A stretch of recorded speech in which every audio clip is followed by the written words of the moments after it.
पवन सिंह जी ने मुझे बोला कि इधर कुछ लगा हुआ है। कुछ भी नहीं लगा था। जब मैंने देखा मेरे सच में कुछ नहीं लगा था। तब मुझे बहुत ज्यादा बुरा लगा, गुस्सा आया और रोना भी आया। मैं अपने परिवार में, अपने हरियाणा में खुश हूं। मुझे नहीं करना काम भोजपुरी में। राम राम जी, मुझे आप लोगों से बहुत जरूरी बात करनी है, क्योंकि मैं 2 दिन से बहुत ज्यादा परेशान हूं। क्योंकि कंटिन्यू मेरे पास डीएम आ रहे हैं कि ये जो लखनऊ वाला इंसिडेंट हुआ, इसमें मैंने कुछ बोला क्यों नहीं, एक्शन क्यों नहीं लिया, थप्पड़ क्यों नहीं मारा। और कुछ लोग मुझे ही गलत समझ रहे हैं। कुछ मीम्स पे लिख रहे हैं कि ये तो हंस रही थी, मजे ले रही थी। कि पब्लिक में कोई मुझे ऐसे टच करके जाएगा, उसमें मुझे खुशी होगी, मुझे मजे आएंगे। सारी बात ये थी कि जब इनका सॉन्ग के लिए मेरे पास कॉल आया तो मैंने सारी चीजें क्लियर कर ली थी कि इसमें ऐसा वैसा कॉस्ट्यूम तो नहीं है, कोई डबल मीनिंग लाइन तो नहीं है, और इसमें ऐसा वैसा सीन तो नहीं है। और मैं शूट पर गई, शूट पे सब कुछ नॉर्मल था, मुझे कोई प्रॉब्लम नहीं हुई। जब इन्होंने मुझे लखनऊ के इवेंट के लिए बोला तो मैंने हाँ बोल दिया, क्योंकि मुझे शूट पर भी कोई प्रॉब्लम नहीं हुई थी। और जब मैं लखनऊ में गई, मैं स्टेज पर थी, मैं पब्लिक से बात कर रही थी। पवन सिंह जी ने मुझे बोला कि इधर कुछ लगा हुआ है। उससे थोड़ी देर पहले ही मेरी ड्रेस वो न्यू थी, साड़ी में नीचे टैग लगा रह गया था। तो मेरे दिमाग में आया कि शायद ब्लाउज का भी टैग लटक रहा होगा।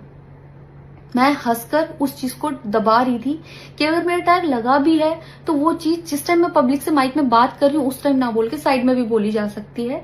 इसलिए मैं उस चीज को उस टाइम पे दबा रही थी। मैंने हंस के टाला, अवॉइड किया और फिर दोबारा बात करने लगी। वो बोले नहीं कुछ लगा है, नहीं कुछ लगा है। तो मैंने कहा नहीं लगा। वो बोले लगा हुआ है। तो मुझे लगा कि शायद ये तो मेरे को लग रहा था कि कुछ लगा है, इसलिए ये बोल रहे हैं। और पर फिर भी मैंने हंस के वहां पे टाला, पब्लिक से अपनी बात कंप्लीट की। कंप्लीट करने के बाद जब मैं अपने टीम मेंबर से मैंने पूछा साइड में जाके कि कुछ लगा है, क्या लगा है, उन्होंने बोला कुछ भी नहीं लगा था। जब मैंने देखा मेरे सच में कुछ नहीं लगा था। तब मुझे बहुत ज्यादा बुरा लगा, गुस्सा आया और रोना भी आया। लेकिन मुझे ये नहीं समझ आया कि मैं अब क्या करूं यहाँ पर, क्योंकि जहां मैं गई थी लखनऊ में, पवन सिंह जी खुद भी वहीं के रहने। मैं पोस्ट करना चाहती थी, जो लोग लिख रहे थे कि मजे आए या हंस रही है, मैं रिप्लाई में पोस्ट करना चाहती थी। मेरे को किसी का कॉल आया था कि पवन सिंह की पीआर टीम बहुत स्ट्रांग है और कुछ भी ऐसा वैसा मत लिखना और ना पोस्ट करना, क्योंकि वो लोग अगर कुछ लिखेंगे ना, बहुत कुछ उल्टा लिख देंगे तुम्हारे लिए और बहुत कुछ कहेंगे और बहुत बड़ा मैटर बन जाएगा। अभी जितना परेशान हो उससे ज्यादा परेशान हो जाओगी, तो छोड़ो। मैंने ये सोच के इस चीज को अवॉइड किया। मुझे लगा 1-2 दिन में मैटर थोड़ा ठंडा हो जाएगा, कोई बात नहीं। मैंने कहा पर्सनली कभी बात करूंगी इस बारे में इनसे।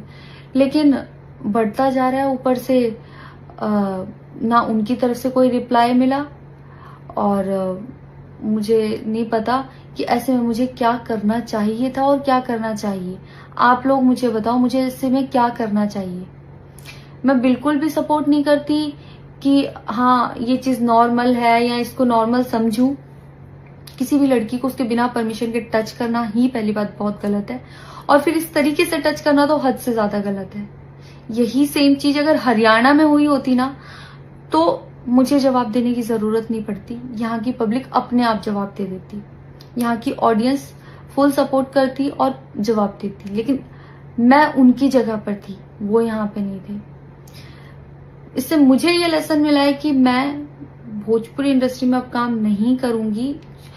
आर्टिस्ट हूं तो नई नई चीजें ट्राई करने का मन करता है कि ये भी ट्राई करूं, ये भी ट्राई करूं, ये भी ट्राई करूं। कुछ भी अलग सा आता है तो करने का मन करता है कि कुछ अलग होगा, कुछ नया ट्राई करती हूँ।